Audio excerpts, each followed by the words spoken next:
चलो ठीक। अब जो हमें बात करनी है वो हमारा रहेगा आज का जो टॉपिक है वो है electron transport system.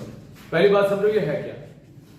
Electron transport system बताता है कि इलेक्ट्रॉन का ट्रांसपोर्ट होगा एक सिस्टम के द्वारा। उन सिस्टम का नाम होता है प्रोटीन कॉम्प्लेक्स। 5 प्रोटीन कॉम्प्लेक्स होते हैं। तो इलेक्ट्रॉन का ट्रांसपोर्ट होगा सिस्टम के द्वारा ताकि एटीपी बन सके। और हमने पीछे पढ़कर आए हैं एटीपी बनाने के लिए या तो होता है जीडीपी, जीडीपी से बनता था जीटीपी और जीटीपी एक एटीपी बना के देता है। फिर हमने आपको बताया था NADH होता है ना। अच्छा NADH और NADPH दोनों में जरा कंफ्यूज मत होना। NADP P फॉर फोटोसिंथेसिस याद रखना कि NADPH फोटोसिंथेसिस में क्या होते हैं, बनते हैं या यूज होते हैं, यूज होते हैं। और यहां पर NADH क्या करता है, एक NADH 3 ATP बनाकर देता है। और अगर एक FADH2 होगा तो वो 2 ATP बनाकर देता है। अब कैसे बनता है, इसी का आंसर है आपका इलेक्ट्रॉन ट्रांसपोर्ट सिस्टम। किस तरीके से बनता है यही आपका क्या है, इलेक्ट्रॉन ट्रांसपोर्ट सिस्टम है, ये आपको मालूम होना चाहिए। अब देखो इलेक्ट्रॉन ट्रांसपोर्ट सिस्टम जो होता है ये हमारे माइटोकॉन्ड्रिया में होता है। कहां होता है, माइटोकॉन्ड्रिया में होता है। और माइटोकॉन्ड्रिया डबल मेम्ब्रेन होता है, 2 मेम्ब्रेन वाला। जैसे हमारा जो माइटोकॉन्ड्रिया होता है, जो हमारा माइटोकॉन्ड्रिया होता है इसमें कितनी मेम्ब्रेन्स होती है, 2 मेम्ब्रेन, आउटर इनर।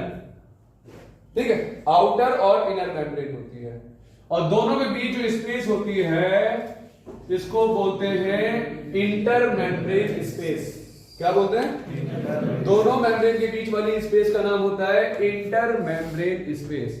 तो आउटर मेम्ब्रेन, इनर मेम्ब्रेन और बीच वाली स्पेस इंटर मेम्ब्रेन स्पेस। तो आउटर इनर, और इनर वाली जो मेम्ब्रेन होती है उसके अंदर वाला हिस्सा कहलाता है मैट्रिक्स। क्या कहलाता है, मैट्रिक्स। अब समझो हमने क्या बनाया, ये हमने बनाई इनर मेम्ब्रेन।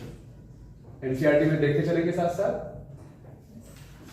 ये हमने बनाई इनर मेम्ब्रेन। ठीक है, इनर मेम्ब्रेन। इनर मेम्ब्रेन के अंदर की तरफ कौन होता है, अंदर की तरफ, मेम्ब्रेन के अंदर की तरफ। तो हमने देखो एनसीईआरटी में भी लिखा है कि अंदर की तरफ आपको मैट्रिक्स दिखाया होगा, है ना। और इनर मेम्ब्रेन के अंदर की तरफ मैट्रिक्स, इनर मेम्ब्रेन के बाहर की तरफ कौन होगा, सोचो डायग्राम में देखो ना। इनर मेम्ब्रेन के बाहर की तरफ कौन होगा, इंटर मेम्ब्रेन। तो इनर मेम्ब्रेन के बाहर की तरफ इस तरह कौन होगा, इंटर मेम्ब्रेन स्पेस। ये मालूम होना चाहिए, ये हमारा लोकेशन है। बच्चों याद रखना कि जो हमारा इलेक्ट्रॉन ट्रांसपोर्ट सिस्टम होता है तो इसमें जो इलेक्ट्रॉन के ट्रांसपोर्टर होते हैं, कौन होते हैं, जो इलेक्ट्रॉन के ट्रांसपोर्टर होते हैं वो 5 में से 4 मेन प्रोटीन कॉम्प्लेक्स होते हैं। कितने, 4 मेन प्रोटीन कॉम्प्लेक्सेस। अब उनको मैं आपको यहां दिखा देता हूं। वो जो 4 मेन प्रोटीन कॉम्प्लेक्सेस होते हैं उनका क्या क्या नाम है। जैसे आपका जो पहला प्रोटीन कॉम्प्लेक्स दिखाई दे रहा होगा एक, फिर दूसरा प्रोटीन कॉम्प्लेक्स, फिर तीसरा प्रोटीन कॉम्प्लेक्स, फिर चौथा प्रोटीन कॉम्प्लेक्स और फिर लास्ट में 5वां प्रोटीन कॉम्प्लेक्स होता है। टोटल कितने कॉम्प्लेक्सेस होते हैं, 5। तो एक कॉम्प्लेक्स, दूसरा बाद में आएगा, मैं आपको बताऊंगा अभी क्या है कि ये हमारा तीसरा आता है, पहले एनसीईआरटी में भी देखते चलेंगे। फिर दूसरा आएगा, फिर चौथा आएगा, फिर लास्ट में आपका 5वां कॉम्प्लेक्स होगा। ये टोटल 5 कॉम्प्लेक्स होते हैं। और पूछा जाए डिफाइन करिए कॉम्प्लेक्स को, तो कॉम्प्लेक्स आर द स्ट्रक्चर्स जो इलेक्ट्रॉन को ट्रांसपोर्ट कराते हैं, जो प्रोटीन के बने होते हैं। ठीक है, याद रखिएगा ये चीज। अब होता क्या है कि 3 एटीपी बनेंगी एक बार में या 2 एटीपी बनेंगी, वो डिपेंड करेगा हमने NADH यूज करा है या FADH2 यूज करा है या फिर हमने GTP यूज करा है। ठीक है, याद रखिएगा। जैसे कॉम्प्लेक्स 1 है, कॉम्प्लेक्स 1 का जो नाम होता है, कॉम्प्लेक्स 1 का नाम होता है NADH डिहाइड्रोजिनेस। क्या नाम होता है, NADH डिहाइड्रोजिनेस। हमारा जो कॉम्प्लेक्स नंबर 3 है इसका नाम होता है साइटोक्रोम BC1। ठीक है, कॉम्प्लेक्स नंबर 2 जो होता है, कॉम्प्लेक्स नंबर 2 का नाम होता है सक्सिनेट डिहाइड्रोजिनेस। कॉम्प्लेक्स नंबर 4 का नाम होता है cytochrome c oxidase, cytochrome c oxidase. और कॉम्प्लेक्स नंबर 5 का नाम होता है लोगों एटीपी सिंथेस। क्या नाम होता है? एटीपी सिंथेस नाम होता है। ठीक है, ये हमारे 5 मेन प्रोटीन कॉम्प्लेक्सेस होते हैं। पूछा जाएगा प्रोटीन जो होते हैं कहां पाए जाते हैं? इनर मेम्ब्रेन पर पाए जाते हैं। ठीक है, याद रखिएगा। अब शुरुआत होती है electron transport chain. Electron transport chain में हम NADH और FADH2 का इस्तेमाल करते हैं ATP बनाने के लिए। तुम लोगों से अब यहां छोटी सी केमिस्ट्री की नॉलेज पूछी जाती है और वो ये होती है कि बताइए एडिशन ऑफ इलेक्ट्रॉन क्या कहलाता है? रिडक्शन या oxidation? Reduction. Addition of hydrogen भी क्या कहलाता है ना? और removal of hydrogen oxidation, removal of electron oxidation. ये दो अल्फाज आप जब एनसीईआरटी का टेक्स्ट पढ़ेंगे तो वहां ऑक्सीडाइज, रिड्यूस, ऑक्सीडाइज, रिड्यूस के अल्फाज आते हैं। ठीक है, तो पहली चीज जो ये हमारा NADH डिहाइड्रोजिनेस है, नाम से पता लग रहा है ये NADH को यूज करता होगा। और डिहाइड्रोजिनेस में क्या मतलब है? क्या करेगा ये? कि NADH में से H को निकालेगा। ठीक है, याद रखिएगा NADH में से। अब समझो इसको जरा, ये सारा काम मैट्रिक्स में होगा कि हमारे पास मैट्रिक्स में क्या क्या देखने को मिलेगा ये आपको मालूम होना चाहिए। कि जो हमारा NADH होता है जब ये किस में कन्वर्ट होगा? तो अपना H प्लस देगा। क्या इस पे कोई चार्ज है? इस पे क्या चार्ज आ गया? प्लस। इसका मतलब इसमें कोई नेगेटिव भी होगा। उस नेगेटिव का नाम होता है इलेक्ट्रॉन्स। क्या नाम होता है? इलेक्ट्रॉन्स। तो सुनिए, जैसे ही NADH ब्रेक डाउन होता है, टूटता है इन द सेंस ये ऑक्सीडाइज हो रहा है, रिड्यूस हो रहा है, देखकर बताएंगे। रिमूवल हो रहा है ना, हटाया जा रहा है, H हटा दिया ना, ऑक्सीडेशन। तो बोला गया है NADH जब ऑक्सीडाइज होता है तो वो कन्वर्ट होता है NAD में। किसके द्वारा होता है? NADH डिहाइड्रोजिनेस के द्वारा होता है। और जो प्रोटॉन्स होते हैं, कौन होते हैं भाई? जो प्रोटॉन्स होते हैं, याद रखिएगा प्रोटॉन्स तो चले जाते हैं अंदर की तरफ। कहां? प्रोटॉन्स चले जाते हैं इंटर मेम्ब्रेन स्पेस में। और जो इलेक्ट्रॉन्स होते हैं वो इलेक्ट्रॉन ट्रांसपोर्ट सिस्टम में आ जाते हैं। ठीक है, अब हमारा जो NADH डिहाइड्रोजिनेस नाम का प्रोटीन होता है ये बनता है 2 कॉम्प्लेक्सेस का। उनका नाम होता है, आपको एनसीईआरटी में दे रखा है FES आयरन सल्फर कॉम्प्लेक्स, और एक नाम दे रखा होगा FMN। एनसीईआरटी में देखते चलेंगे FMN। फुल फॉर्म होती है फ्लेविन मोनोन्यूक्लियोटाइड। ये क्या करते हैं? ये इलेक्ट्रॉन्स को आगे किस कॉम्प्लेक्स की तरफ ट्रांसफर करते हैं? थर्ड की तरफ।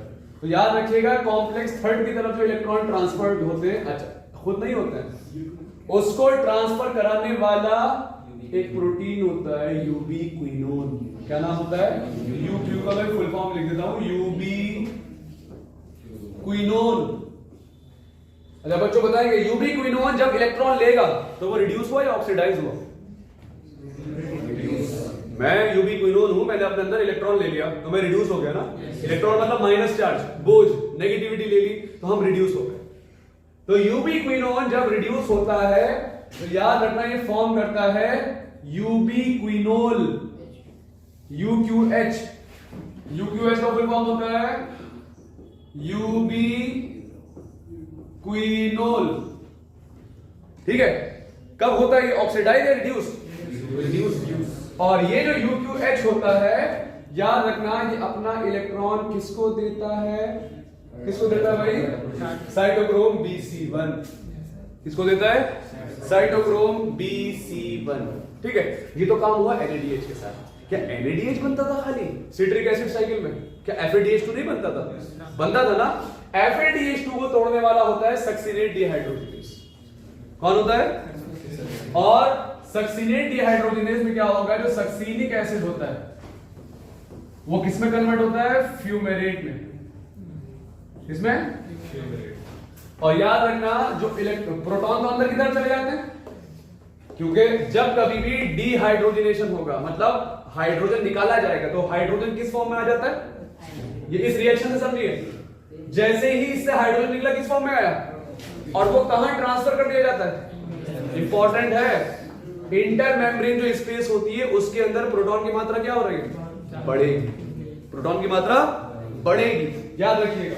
ऐसे ही जब FADH2 टूटेगा तो उसमें से भी क्या होगा, बोलिए, जो FADH2 टूटेगा तो FADH2 किसमें कन्वर्ट हो जाएगा, FAD में, H+ बनेंगे और इलेक्ट्रॉन्स निकलेंगे। इलेक्ट्रॉन्स को दिया जाएगा किसे, कॉम्प्लेक्स 3 को। किसे, कॉम्प्लेक्स 3 को। कौन देगा, वही जो ऊपर थे, यूबिक्विनोल से बनने वाला कौन, यूबिक्विनोल। ये इलेक्ट्रॉन्स कहां से कहां देगा, तो अब ये बता दो कि इलेक्ट्रॉन्स की मात्रा कहां बढ़ रही है, थर्ड में। ऐसे तो भाई इलेक्ट्रॉन तो बढ़ते रहेंगे थर्ड में, लेकिन नहीं, वो तो फट जाएगा फिर तो भाई, उसके भीतर क्षमता होगी ना इलेक्ट्रॉन रख लेगी। तो वो क्या करता है, कॉम्प्लेक्स 1 और कॉम्प्लेक्स 3 से जो उसको इलेक्ट्रॉन्स आते हैं, किसको आते हैं, साइटोक्रोम Bc1 को। ये क्या करता है, उन प्रोटॉन्स, उन इलेक्ट्रॉन्स को आगे की तरफ ट्रांसफर कर देता है कॉम्प्लेक्स नंबर 4 में। कहां ट्रांसफर करता है, कॉम्प्लेक्स नंबर 4 में। और कॉम्प्लेक्स नंबर 4 की तरफ ट्रांसफर करने के लिए एक प्रोटीन होता है इसके पास, उसका नाम होता है साइटोक्रोम C। क्या नाम होता है, साइटोक्रोम C। ये बताओ साइटोक्रोम C किस तरफ लगा है, जो हमारी इनर मेम्ब्रेन है उसके बाहर की तरफ। एनसीईआरटी ने बोला इसका लोकेशन जो है, उन्होंने बोला है कि साइटोक्रोम C जो होता है ये होता है outer side of inner membrane. जो हमारी इनर मेम्ब्रेन है इसके आउटर साइड पर है ना, आउटर साइड पर हो गया साइटोक्रोम C। ये लिफ्ट की तरह काम करता है, जो थर्ड फ्लोर से इलेक्ट्रॉन को लेकर कहां आता है, फोर्थ फ्लोर की तरफ लेकर। अब बताओ तुम साइटोक्रोम Bc1 से जब तुम इलेक्ट्रॉन निकाल लोगे तो वो ऑक्सीडाइज हुआ या रिड्यूस हुआ, ऑक्सीडाइज हुआ ना। तो याद रखना उसके इलेक्ट्रॉन्स निकालने वाला कौन, ये वाला भाई साहब, इसने तो ले लिए, तो इसका नाम क्या पड़ा, साइटोक्रोम C ऑक्सीडेज। ठीक है, तो इलेक्ट्रॉन्स कहां आ गए, अब कहां आ गए, फोर्थ फ्लोर की तरफ आ गए। इलेक्ट्रॉन्स मैं येलो कलर से दिखाता हूं ताकि ट्रैक कर सको तुम बाद में। इलेक्ट्रॉन्स फाइनली कहां आ गए, अब ये फोर्थ फ्लोर पर। अब ये इलेक्ट्रॉन कहीं नहीं जाने वाले। अब इन इलेक्ट्रॉन्स को जो एक्सेप्ट करता है और क्या बनाता है, साइटोक्रोम C ऑक्सीडेज है। साइटोक्रोम C ऑक्सीडेज इलेक्ट्रॉन को, सॉरी ये तो पॉजिट्रॉन हो गया, अगर इलेक्ट्रॉन पे प्लस चार्ज होता है तो उसको बोलते हैं positron, positive charge electron, positron कहते हैं उसको। ठीक है, पढ़ोगे आप फिजिक्स में। तो इलेक्ट्रॉन जब प्रोटॉन के साथ रिएक्ट करेगा और साथ ही साथ इसमें कौन हो, ऑक्सीजन भी हो, तो ये क्या बना देगा, वाटर का। ठीक है, तो याद रखना एरोबिक रेस्पिरेशन में ऑक्सीजन का इस्तेमाल होता है ना, एरोबिक में ऑक्सीजन चाहिए होता है, ऑक्सीजन यहां यूज होता है, इतने दूर आकर यूज होता है। इलेक्ट्रॉन ट्रांसपोर्ट सिस्टम में जो इलेक्ट्रॉन को पकड़ने वाला है वो कौन है, फाइनली इलेक्ट्रॉन का एक्सेप्टर कौन होगा, ऑक्सीजन, और वो क्या बना देगा, इलेक्ट्रॉन की कहानी खत्म। तुम लोग ये बताओ प्रोटॉन कहां से निकले और कहां मात्रा बढ़ गई उनकी, देखकर इलेक्ट्रॉन्स, सॉरी जो प्रोटॉन्स थे वो मैट्रिक्स की तरफ बनते थे और वो कहां पास होते गए, इंटर मेम्ब्रेन स्पेस। तो कहां प्रोटॉन की मात्रा ज्यादा होगी और कहां कम होगी, वेरी गुड, कहां ज्यादा होगी और कहां कम होगी, आपको दिखाई दे रहा है कि भाई जो हमारा ये जो मेम्ब्रेन है, प्रोटॉन्स हमने मैट्रिक्स की तरफ से उठाकर इंटर मेम्ब्रेन में डाल दिए, तो प्रोटॉन की मात्रा एक तरफ बढ़ेगी, ज्यादा हो जाएगी, और दूसरी तरफ, तो एक तरफ देखो हाई पोटेंशियल क्रिएट हो जाएगा, और एक तरफ एनसीईआरटी में ऐसे प्लस माइनस दिखाया है, ध्यान से देखिएगा, बहुत छोटा सा है लेकिन दिखाई देगा प्लस माइनस। ये प्रोटॉन ग्रेडियंट तैयार हो गया ना, याद करो केमियोस्मोसिस, वहां पर जो प्रोटॉन ग्रेडियंट तैयार होता था अंदर ल्यूमेन में H+ की मात्रा ज्यादा, स्ट्रोमा में कम हो जाया करती थी, यहां पर मैट्रिक्स में कम, इंटर मेम्ब्रेन स्पेस में ज्यादा। पूछा जाता है सवाल कि इलेक्ट्रॉन ट्रांसपोर्ट सिस्टम में प्रोटॉन की मात्रा कहां ज्यादा हो जाती है? इंटर मेम्ब्रेन स्पेस में। अब वहां भाई वहां भी तो जगह होगी ना, तो वो एक हद तक तो होगा, ऐसा तो नहीं कि भरता ही रहे उसके अंदर। एक टाइम आएगा ये इलेक्ट्रॉन जो प्रोटॉन जो ग्रेडियंट है, ये ग्रेडियंट ब्रेक डाउन करेगा, और ब्रेक डाउन करेगा तो प्रोटॉन्स कहां से कहां आएंगे, कहां से कहां आएंगे? आप बोलेंगे हाँ, अब ये सही आंसर है, inter membrane. Inter membrane space से होते हुए इनर मेम्ब्रेन के द्वारा कहां आएंगे? मैट्रिक्स में आएंगे। और आपको मालूम होगा, याद करो, केमियोस्मोसिस में जब प्रोटॉन्स ल्यूमिन में से निकलकर बाहर आते थे, ऐसे नहीं आने दिया जाता था, एक बीच में एक चालाक बंदा बैठा होता, वो क्या करता था, उसका इस्तेमाल करता था कि तुमको बाहर जाना है, पैसा लगेगा, है ना। तो वो जो एनर्जी है प्रोटॉन के पास, वो जो प्रोटॉन के पास एनर्जी है, वो एनर्जी इस्तेमाल होती है एटीपी बनाने के लिए। क्या बनाने के लिए? एटीपी। और एटीपी बनाने वाला भाई साहब बैठे हैं यहाँ पर, कौन? जो हमारा कॉम्प्लेक्स 5 है। तो कॉम्प्लेक्स 5 देखो क्या करेगा, जो हमारा कॉम्प्लेक्स 5 है, कॉम्प्लेक्स 5 का क्या नाम होता है? इसको हम बोलते हैं एटीपी सिंथेस। क्या बोलते हैं इसको? ATP synthase. समझो इसको, ये हमारा इनर मेम्ब्रेन हो गई, इसमें कॉम्प्लेक्स 5 होता है, और कॉम्प्लेक्स 5 एटीपी सिंथेस के दो पार्ट होते थे, ये हमने फोटोसिंथेसिस में भी देखा था। CF0 CF1 था वहां C का फुल फॉर्म होता है क्लोरोप्लास्ट। यहां पर C नहीं है, यहां पर ना सिंपल दिया रखा है F0 F1 पार्टिकल। अगले पेज पर देखेंगे ऐसे बना हुआ है, एक F0 होता है और कौन सा होता है? F1 particle. ठीक है, तो प्रोटॉन जो आते हैं एक बार में, कितने प्रोटॉन्स को याद रखना? 4 प्रोटॉन्स F0 से होते हुए F1 के रास्ते कहां आ जाएंगे? पूरा बोलिए, देखकर बोलिए। मैट्रिक्स में आ जाएंगे। तो प्रोटॉन्स बाहर आएंगे, ऐसे नहीं आने दिया जाएगा कि इनके पास जो इनकी पोटेंशियल एनर्जी है, जो इनकी पोटेंशियल एनर्जी है वो कौन यूज कर लेता है? जो F1 पार्टिकल है इसमें बैठा होता है एटीपी सिंथेस। कौन बैठा हुआ है? वो क्या करेगा? सुनिएगा ध्यान से, वो क्या करता है?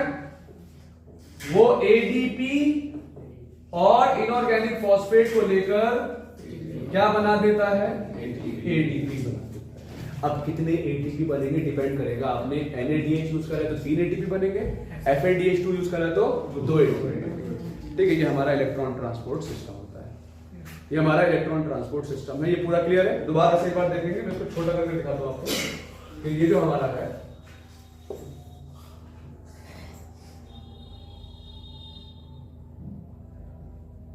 ये हमारा पूरा इलेक्ट्रॉन ट्रांसपोर्ट सिस्टम है। किस तरीके से सारे काम होते हैं। कॉम्प्लेक्स 1 में क्या होगा? कॉम्प्लेक्स 1 में क्या होगा भाई? तो आपको मालूम होना चाहिए, NAD को तोड़ा जाएगा, उससे प्रोटॉन्स को धक्का देकर भगा देंगे कहां? उसको बोल देंगे भाई तुम जाओ इंटर मेम्ब्रेन स्पेस में, वहां भरते रहो कि तुम्हारा भी वक्त आएगा। पहले हम इलेक्ट्रॉन से निपटेंगे। इलेक्ट्रॉन को लेके चलने वाले इलेक्ट्रॉन ट्रांसपोर्टर्स होते हैं, जो प्रोटीन है 5 में से 4 इस्तेमाल होते हैं इलेक्ट्रॉन्स के लिए। फाइनल इलेक्ट्रॉन का एक्सेप्टर कौन होता है? ये पूछा जाता है, ऑक्सीजन। वो वाटर बना देता है। प्रोटॉन्स की मात्रा जो अंदर ज्यादा हो गई थी, अंदर प्रोटॉन्स की मात्रा अंदर ज्यादा हो गई थी ना, यहाँ H+ की मात्रा बढ़ती है, H+ और बाहर कम थे। इससे क्या क्रिएट हुआ? Potential gradient. अब प्रोटॉन्स बाहर आ सकते हैं, चार तो गेट बंद है, 5वां गेट खुला है उनके लिए, क्योंकि देखो एटीपी बनाने के लिए एटीपी सिंथेस 5वां गेट है। और जब वो बाहर आते हैं, प्रोटॉन्स कितने बाहर आते हैं एक बार में? 4 प्रोटॉन्स, एक एटीपी बनाने के लिए, याद रखना 4 प्रोटॉन्स आते हैं F0 F1 पार्टिकल के द्वारा, और बाहर निकलकर जब आ जाएंगे तो H+ की मात्रा दोबारा से कहां बढ़ने लगेगी? मैट्रिक्स में। और मैट्रिक्स में याद करो ना, ये जो पानी बनता है ये तो मैट्रिक्स की तरफ बनता है, तो आपको दिमाग में आना चाहिए कि H+ कहां से आया? चलो इलेक्ट्रॉन तो यहां से आ गए, ऑक्सीजन अंदर प्रेजेंट था, H+ कहां से आया? ये जो बाहर निकले थे ना H+, यही वहां यहाँ पे यूज होता है। ठीक है, तो वाटर बन गया ऑक्सीजन के साथ मिलकर, साथ ही साथ क्या हुआ, एटीपी बन गई। कितनी एटीपी बनती है डिपेंड करता है कौन यूज हुआ है। ये हमारा इलेक्ट्रॉन ट्रांसपोर्ट सिस्टम। ओके, हाँ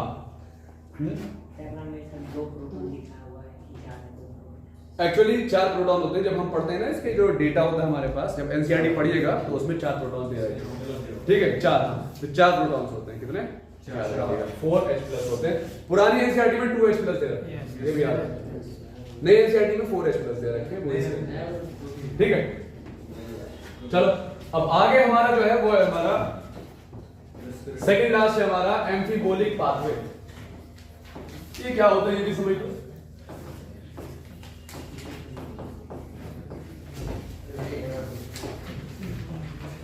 एम्फीबोलिक का मतलब होता है एम्फीबोलिक, एम्फीबियन जैसे याद करो। एम्फी का मतलब होता है दो पाथवे। एम्फीबोलिक का मतलब होता है जिसमें काटाबोलिक भी हो और एनाबोलिक भी हो, मतलब जिसमें तोड़ने वाला भी हो और जोड़ने वाला भी हो, मतलब बने भी और टूटे भी। रेस्पिरेशन क्या है? रेस्पिरेशन में एटीपी बनती है, रेस्पिरेशन में ग्लूकोज टूटता है। तो रेस्पिरेशन के लिए दोनों जरूरी है, क्योंकि जब तक ग्लूकोज टूटेगा नहीं, जब तक ग्लूकोज कैटाबोलाइज नहीं होगा, तब तक एटीपी का एनाबोलाइज नहीं होगा। एनाबोलिक का मतलब बनाना, कैटाबोलिक मतलब काटना, तोड़ना। ठीक है, तो ग्लूकोज टूटता है और क्या होता है भाई? एटीपी बनता है। टूटना भी है, बनना भी है, दोनों काम एक साथ हो रहे हैं। तो याद रखना हमारा रेस्पिरेशन कैसा पाथवे है? तो रेस्पिरेशन हमारा होता है एम्फीबोलिक पाथवे। एम्फीबोलिक पाथवे, जिसमें कैटाबोलिक भी चलेगा, जिसमें एनाबोलिक भी चलता है। ये अर्थात याद रखिएगा। फिर हम जो खाना खाते हैं क्या उसमें सिर्फ कार्बोहाइड्रेट होता है? प्रोटीन या फैट नहीं होते हैं? होते हैं। याद रखना ये भी एनर्जी देते हैं। यहां तक कि कार्बोहाइड्रेट से ज्यादा एनर्जी तो भैया फैट देता है। फिर हम ग्लूकोज को क्यों पढ़ते हैं? सबसे आसान तरीके से, सबसे जल्दी एनर्जी देने वाला, भले से कम देगा, जल्दी देगा। उससे क्या फायदा? हम सुबह खाना खाएं और रात तक एनर्जी मिले हमें, है ना? तो ऐसा चाहते हैं कि खाना खाने के बाद ही आपको तुरंत एनर्जी मिलना स्टार्ट हो 1 घंटे के अंदर, है ना? तो ग्लूकोज क्या है? जल्दी एनर्जी देता है, भले फैट से कम देता है एनर्जी, लेकिन ज्यादा क्या है? फास्ट होता है, जल्दी एनर्जी देता है। कौन? फैट बहुत ज्यादा एनर्जी देता है, डबल एनर्जी देता है, लेकिन लेट करता है काम। प्रोटीन जो होता है वो लगभग ग्लूकोज के बराबर ही एनर्जी दे देता है, लेकिन उसमें भी लेट हो जाता है वो। अब आपको मालूम होना चाहिए एनर्जी देते कैसे हैं। तो एनसीईआरटी के अगले पेज पर एक डायग्राम बना हुआ है।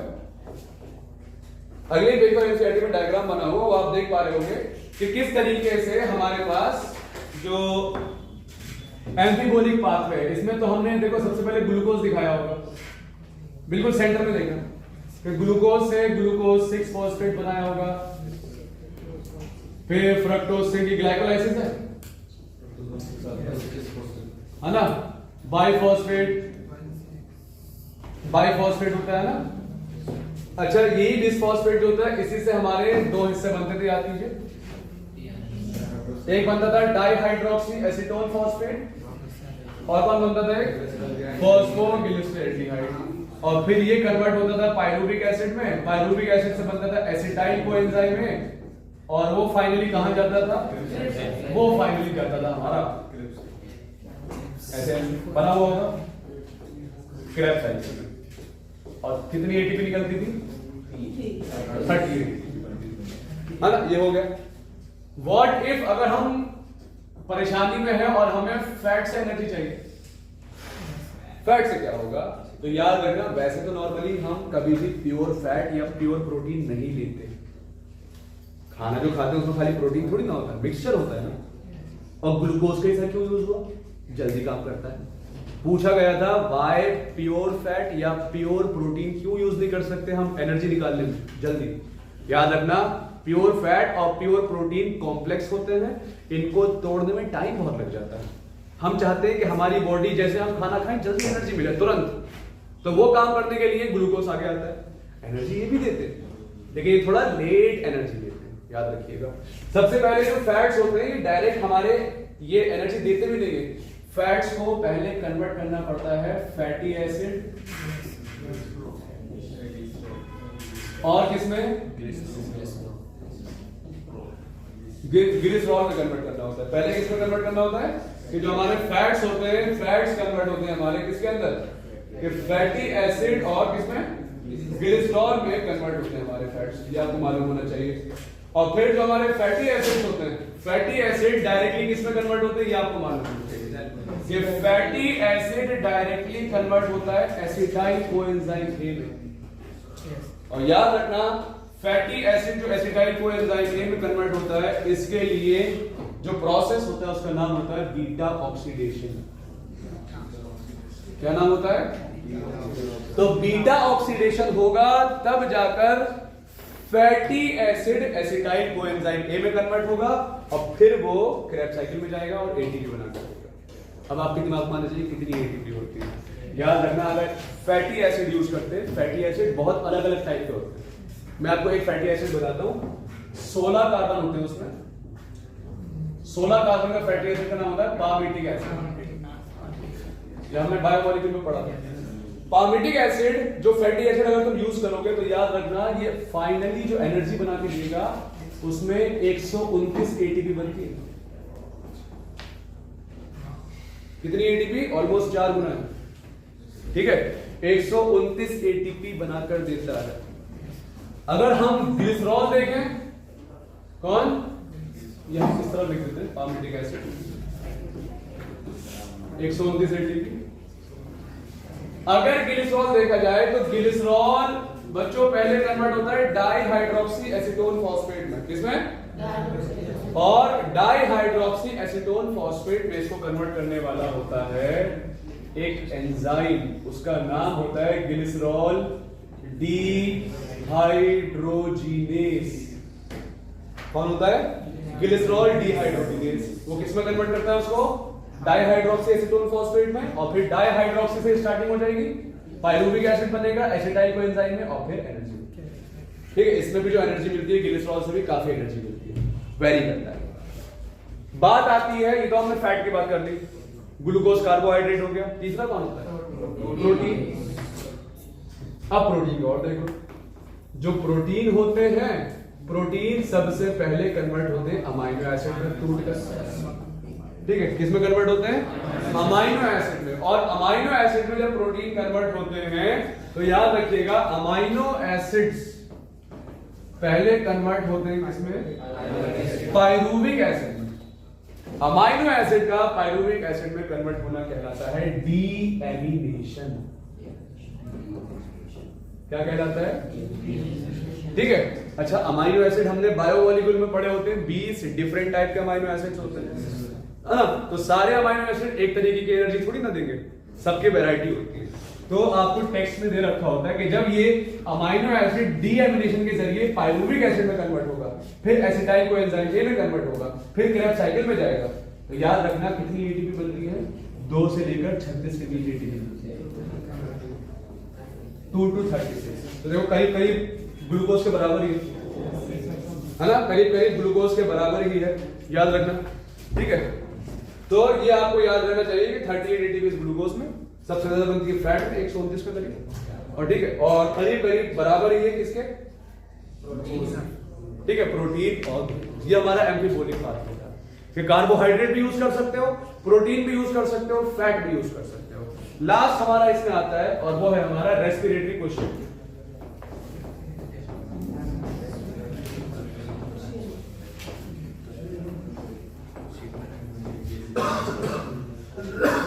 रेस्पिरेटरी क्वेश्चन जो होता है, याद रखना आरक्यू, ये बताता है कि हमारा जो रेस्पिरेशन हुआ उससे हमें कितना CO2 निकला, उससे कितना ऑक्सीजन यूज हुआ था। ठीक है, तो रेस्पिरेटरी क्वेश्चन बेसिकली क्या है? एक रेशियो है। क्या है? एक रेशियो है। और वो किसका रेशियो है? वो रेशियो है हमारा कि कितना CO2 निकला अपॉन कितना ऑक्सीजन यूज हुआ। ठीक है, कि कितना, याद रखिएगा कितना, क्या है रेशियो? के CO2 अपॉन ऑक्सीजन कंज्यूम। ठीक है, CO2 इवॉल्व और ऑक्सीजन कंज्यूम जो होता है, इसका रेशियो क्या कहलाता है? हमारा रेस्पिरेटरी क्वेश्चन। इसको रेस्पिरेटरी क्वेश्चन को निकालने के लिए हम जो डिवाइस यूज करते हैं उस डिवाइस का नाम होता है रेस्पायरोमीटर। क्या नाम होता है? रेस्पायरोमीटर। स्पायरोमीटर वो था हमारा ब्रीदिंग वाला, ये रेस्पायरोमीटर है। ठीक है, तो रेस्पायरोमीटर यूज होता है ये रेशियो निकालने के लिए। सपोज करो कि एग्जांपल से समझते हैं। पहली बात तो जो रेस्पिरेटरी क्वेश्चन है, जैसे हम यूज कर रहे हैं ग्लूकोज, तुमने ग्लूकोज यूज किया, ग्लूकोज को तोड़ने के लिए 6 ऑक्सीजन लगते हैं। कितने? जब 6 ऑक्सीजन लगते हैं तब जाके 6 कार्बन डाइऑक्साइड निकालता है, पानी के मॉलिक्यूल भी निकालता है, साथ ही साथ एनर्जी मिलती है इससे। अब जरा रेशियो निकालो, CO2 कितना निकला? तो R क्यों निकालना है मुझे? R क्यों निकालना है? तो CO2 जो निकला वो कितना और ऑक्सीजन कितना यूज हुआ? तो नॉर्मली कार्बोहाइड्रेट का जो रेस्पिरेटरी क्वेश्चन होता है कितना होता है? तो RQ जो होता है किसका? कार्बोहाइड्रेट का RQ होता है 1। ठीक है, किसके लिए होता है? कार्बोहाइड्रेट। ऐसे जो हमारे प्रोटीन्स होते हैं इनका होता है थोड़ा कम, 0.9 के करीब होता है प्रोटीन्स का। और जो हमारे फैट्स होते हैं, फैट्स सबका 0.7 नहीं होता है बस, लेकिन ये याद रखना 0.9 से कम होता है। 0.9 प्रोटीन्स के लिए एक लेवल आ गया, 1 किसके लिए आ गया है? याद रखिएगा। और जो फैट्स के लिए होता है, फैट्स के लिए क्या होता है भाई? तो याद रखना ये होता है करीब करीब, जैसे फैट का एक एग्जांपल देने का वही लेते हैं, ट्राई पाल्मिटिन। इसका फॉर्मूला क्या है? कि कार्बन 51 है, फिर हाइड्रोजन 98 है और फिर ऑक्सीजन 6 है। ठीक है, 3 पारियां खेली। ठीक है, बैट्समैन ने 3 पारियां खेली, पहली में 51 रन मारे, फिर 98 आउट हुआ, फिर आगे छक्का मार दिया उसने। ठीक है, तो याद रखना ट्राई पाल्मिटिन जो है, तो ट्राई पाल्मिटिन जब ब्रेक डाउन होता है तो इसका रेस्पिरेटरी क्वेश्चन ही पूछेगा। ऐसे नहीं बोलेगा कि बताओ फैट का कितना होता है, बोल देगा, ये कंफ्यूज करेगा। एनसीईआरटी में दे रखा है कि ट्राई पाल्मिटिन का कितना होता है रेस्पिरेटरी क्वेश्चन, तो फैट का नहीं होता है, वो ट्राई पाल्मिटिन का होता है। अलग अलग फैट का अलग अलग होगा, लेकिन 1 से नीचे ही होगा, 0.9 से भी नीचे ही होता है नॉर्मली। अब बात आती है कि क्या कभी ऐसा हो सकता है कि CO2 निकले ही ना? ठीक है, क्या कभी ऐसा हो सकता है कि ऑक्सीजन ही यूज ना हो? तो वो क्या क्या केसेस होते हैं? जैसे अगर हम बात करें, अगर in case of anaerobic respiration, कौन सा रेस्पिरेशन? बताओ तो कितनी ऑक्सीजन यूज होती है? 0। रेस्पिरेशन है तो CO2 तो निकलेगा ही। याद करो एल्कोहल जो बनता है CO2 तो निकलता है ना। तो अगर मान लो एल्कोहल बनाने में 1 CO2 निकला, लेकिन ऑक्सीजन कितना यूज हुआ? तो 1/0 क्या होता है? इंफिनिटी। तो पूछेगा रेस्पिरेटरी क्वेश्चन, इंफिनिटी किसका होता है? Anaerobic respiration. क्या रेस्पिरेटरी क्वेश्चन 1 से बड़ा हो सकता है? आंसर है यस, वो भी हो सकता है कि अगर हमने ग्लूकोज या फैट या प्रोटीन की जगह हमने इस्तेमाल किया, सपोज करो, याद है वो ऑक्सैलो एसिटिक एसिड, ऐसे ही होता है हमारा ऑक्सैलिक एसिड। ऑक्सैलिक एसिड को ऑक्सीडाइज करने के लिए एक ऑक्सीजन का मॉलिक्यूल लगता है और ये जाकर दे देता है 4 कार्बन डाइऑक्साइड के मॉलिक्यूल। तो जो ऑक्सैलिक एसिड है इसका जो रेस्पिरेटरी क्वेश्चन होगा, कितने CO2 निकले और कितना ऑक्सीजन यूज हुआ? 4 से ज्यादा। तो ये हमारा रेस्पिरेटरी क्वेश्चन था और ये चैप्टर खत्म होता है यहाँ पर। अच्छा, इसमें आपको एनसीईआरटी में रेस्पिरेटरी बैलेंस शीट दे रखा है। वो बैलेंस शीट वही है कि कितना कितना एटीपी कहां बनता है, वो हमने पहले सिखा दिया आपको ग्लाइकोलाइसिस में और आपका ट्राई कार्बोक्सिलिक एसिड साइकिल में और ETH में। तो ये इस तरीके से हमारा ये चैप्टर था और यहाँ ये खत्म। ओके, अगली क्लास में हम अगला चैप्टर देखते हैं। ओके, चलो।